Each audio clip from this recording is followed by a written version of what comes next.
wild. I got some water, went back to bed, and the next dream occurred, and it was unbelievable. So in the dream, I get a call from my ex-wife that my mother-in-law had passed away, and she's still living, But in the dream, my ex-mother-in-law passed away, and my ex-wife called to help clean out the house and everything. And she has two sisters who are deaf with special needs.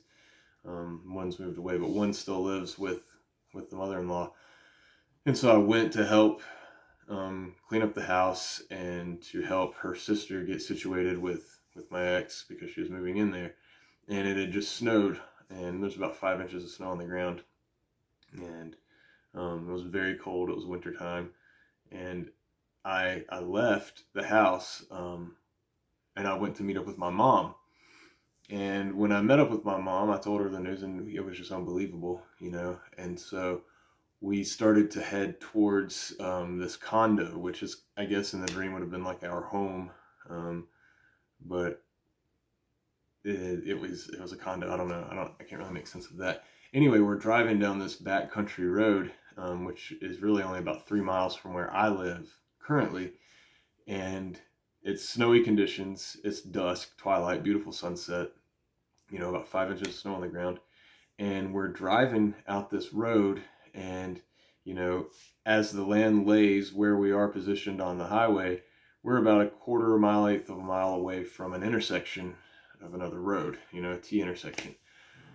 As we approach that intersection, I notice coming at me, here in America, we drive on the right-hand side of the road. Well, coming at me, oncoming traffic on the left-hand side, and I'm a truck guy, so, I like trucks, is a desert tan Dodge Ram Warlock off-road edition. All right. And I think Warlock is important because, that's the body style, the off-road package for the Ram trucks. And it was coming towards me. All right. And so I had to veer out of my lane into the left lane to keep from hitting it head on. And I looked into the windshield and I could see a man, like a military man, he was in fatigues. And I noticed a black insignia was spray painted on the passenger side door. I assume it was on both doors, but that's what I saw. And I couldn't quite make out what the insignia was. Immediately after that, I was still on the left-hand side of the road. I see this military RV looking thing, and it's desert tan painted as well. If you've ever seen the movie Stripes, it kind of looks like that RV that Bill Murray uses to go rescue John Candy and the boys.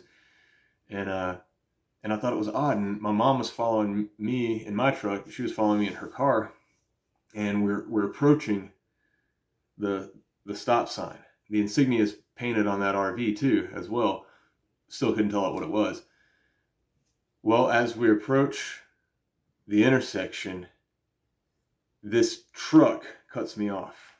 All right. And it's a truck for a SAM turret, surface to air missile.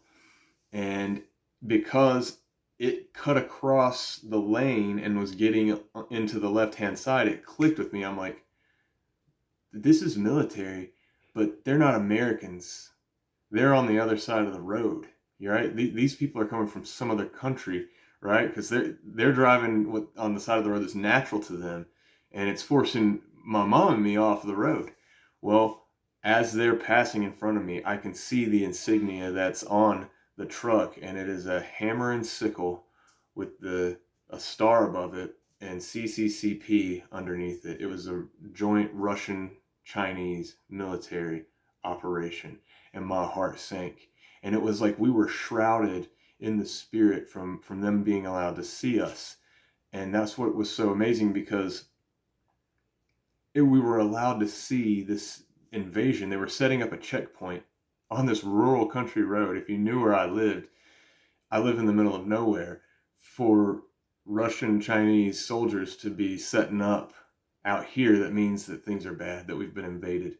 And so like we peel out, and we're like double timing it back to this condo where we're trying to go. And this is where things get really, really strange and really prophetic, I believe. So we park in this town, in this city area. It's a larger city than where I live, but it's still like home, if that makes sense. And so my mom and I, we park our cars, we get out, and I'm like, we got to go, we're running uphill. We've got to run up a hill and then, to the left to get to this entrance of this condo. As we come up the hill, across the street, the hill continues to ascend. And so people were descending this hill coming towards us. And it looked like a parade. It looked like a bunch of people in a parade, and like they had a big float or a mascot, like a big man, and it was behind them, because it just looked so surreal and so dreamlike. And it was a dream. But as they got closer, you could hear their screams. And when I really like fixed my eyes on what this float was, it was a giant 12 to 15 foot tall man. And he was just swatting people left and right, and they were just flying, like just boom, boom, boom. And I was like, oh wow, this is unbelievable. Right then, a guy runs up to the giant and throws this Molotov cocktail. If you don't know what a Molotov cocktail is, you mix a little bit of motor oil and gasoline, stuff a rag in it, and light that sucker on fire, and it's like a makeshift grenade. This dude throws a Molotov cocktail at this giant, and the giant catches it, and he just boom, slaps his hands together and just bursts into flames, and he's just laughing. And so now he's swatting people, and he's on fire, and they're catching on fire. And as that happened, it was like, I don't know how many, like what percentage wise, this crowd turned, and they all had automatic weapons. They were like sleeper cells, like the fanners of Babylon in Isaiah. And they just turn on the crowd, and they just start mowing people down. And they are fighting in alliance with this giant. Like they're moving in step. And so immediately we're just like totally stunned, and we run up into the condo. We get upstairs, and I'm warning everybody there's like a party going on, and it's all ages of people, and I'm like, hey, there's some crazy stuff going on. China and Russia has invaded us. There's giants outside. I'm not kidding. People are dying. The street is just carnage. And they just look at me and they laugh, and they're like, you're the boy who cried wolf type deal. And I was just like, you idiots, look outside. Look outside. No one even cared to look outside. They got up from where they were, and they went to the next room. All right, so my mom and me are there, and I'm just like grabbing weapons, grabbing a backpack and everything. This young boy comes out, he's probably 17, 18 years old. And he comes out, he's like, I see it, and I believe you, and let's go.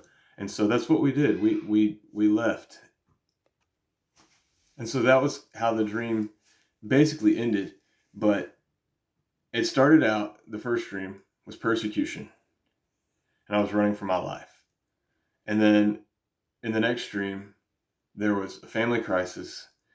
And we were met on the road, as we seemed to be invisible, by a Russian-Chinese joint military operation. Then as we went to flee, we see giants and sleeper cells activated, like Nephilim. I don't know, I mean, all these things are spoken of and foretold. So I just wanted to bring this to you guys. I prayed about it today to see, if the Lord wanted me to share it. And everything that I looked up as far as the dream goes, I found. And I'll post that with this. God bless you all.